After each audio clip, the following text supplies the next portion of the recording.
আপনারা দেখতে পারা এটা হচ্ছে নয়াপাড়া মীরা বাজার জামিয়া স্কুলের পিছন সাইড।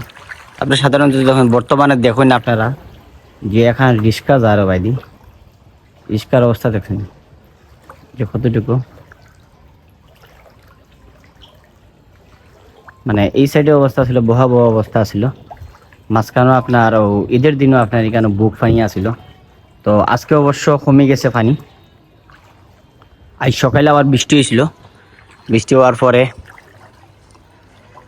ঘন্টা দেড় ঘন্টা বৃষ্টি হয়েছে। বৃষ্টি হওয়ার পরে এখন কিছুটা পানি আস্তে আস্তে কমের। নদী নালা যা আছে সব লোড, পানির অবস্থা খারাপ, ভয়াবহ অবস্থা। আপনারা যদি আর একটু দেখাইতে চাই, একটু ভিতরে যাই আমরা, তারপরে দেখাই আপনারা।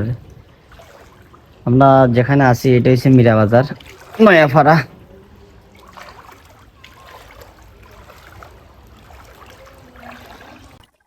এই পাড়ার এমন কোনো বাসা নাই যে বাসার ভিতরে যে পানি আমাইছে না। রাস্তাঘাটের অবস্থা খুবই খারাপ, খুবই ভয়ঙ্কর অবস্থা। ঠিক আছে,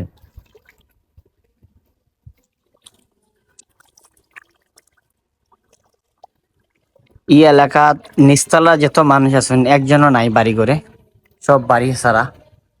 দেখতে পারেন আপনারা এমন কোনো বাসা নাই যে বাসার ভিতরে পানি নেই। প্রত্যেকটা বাসার ভিতরে পানি, নিচতলা কইন আর সব জায়গাত পানি, সামনে আরো বেশি পানি। ও দোকান রিস্কে একটা গিয়ে আমাইছো বাইদি, দেখুক আপনারা।